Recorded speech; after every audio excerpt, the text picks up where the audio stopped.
चारधाम यात्रा शुरू होते ही विपक्ष ने सरकार को व्यवस्था के नाम पर घेरना शुरू कर दिया है। केदारनाथ धाम के कपाट खुलने से पहले मुख्यमंत्री पुष्कर सिंह धामी ने श्रद्धालुओं की सुविधा के लिए 15 दिनों तक वीआईपी दर्शन पर रोक लगाई थी। इस संबंध में मुख्य सचिव उत्तराखंड शासन ने अन्य राज्यों के मुख्य सचिवों को एक पत्र भी लिखा था। सरकार के इसी आदेश पर कांग्रेस ने सवाल उठाते हुए कहा कि कपाट खुलने के समय मुख्यमंत्री का केदारनाथ धाम में पूजा अर्चना करना उनके अपने आदेशों को झूठा साबित कर रहा है। उत्तराखंड कांग्रेस के प्रवक्ता शीशपाल सिंह बिष्ट ने कहा कि जिस सरकार को व्यवस्था बनानी चाहिए वही व्यवस्था को तोड़ने में लगी है।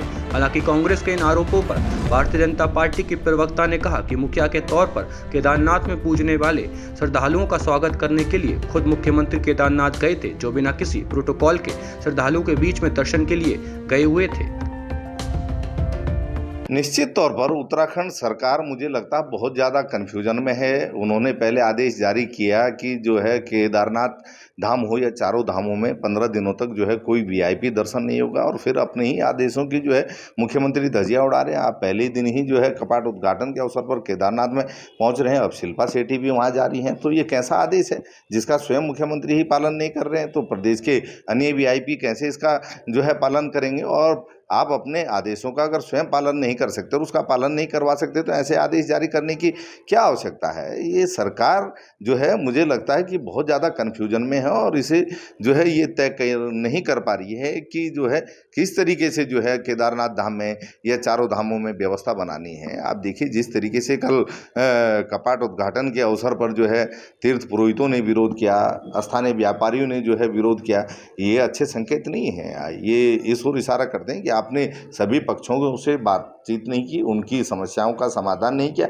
इसीलिए विरोध हो रहा है। हठधर्मिता से जो है व्यवस्थाएं नहीं सुधरेंगी, ये सरकार को समझना होगा। देखिए, कांग्रेस के पास इस समय हताश और निराशा के अलावा मुझे लगता है कुछ नहीं है। उनको धर्म में भी राजनीति करनी है, इसमें भी रोटियां सेकनी है।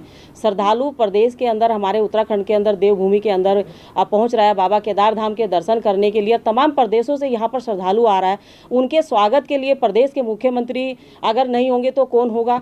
एक मुख्यमंत्री होने के नाते उनका कर्तव्य बनता है कि जो भी हमारे प्रदेश में आए उनका आगंतुक की तरह खड़े होकर के उनका स्वागत करें। यही काम माननीय मुख्यमंत्री जी ने किया, और तमाम वो चीज़ें जो वहाँ पर देखने के लिए कि श्रद्धालुओं के लिए जो व्यवस्थाएं उन्होंने तैयार की हैं, अधिकारियों से बात की है, उनका भी जायजा उसमें है। और तमाम वो सारी जो पूजा अर्चना होती है, मुझे लगता है कि जब कपाट खुलते हैं तो प्रदेश का मुख्यमंत्री वहाँ पर होता है, क्योंकि श्रद्धालुओं का स्वागत भी उसमें किया जाता है, तमाम श्रद्धालुओं से मिला भी जाता है और मंदिर की व्यवस्थाएं भी देखी जाती हैं। तो कांग्रेस के पास आज कहने के लिए भी कुछ नहीं है। अगर धर्म के नाम पर भी वो रोटियां सेकने का काम करते हैं तो मुझे लगता है कि इससे छोटी मानसिकता कोई हो नहीं सकती विपक्ष के पास, कि आज उनके पास कहने के लिए भी कुछ नहीं है, करने के लिए भी कुछ नहीं है। लेकिन आज प्रदेश के चौमुखी विकास को देखकर, धामी जी के किए गए कार्य को देख करके अगर आज वो मुख्यमंत्री के ऊपर भी वीआईपी जैसा एक ऐसा आरोप लगा रहे तो मुझे लगता है ये बहुत ही छोटी मानसिकता का परिचय दे रहे हैं। डाउनलोड करें देवभूमि इनसाइडर।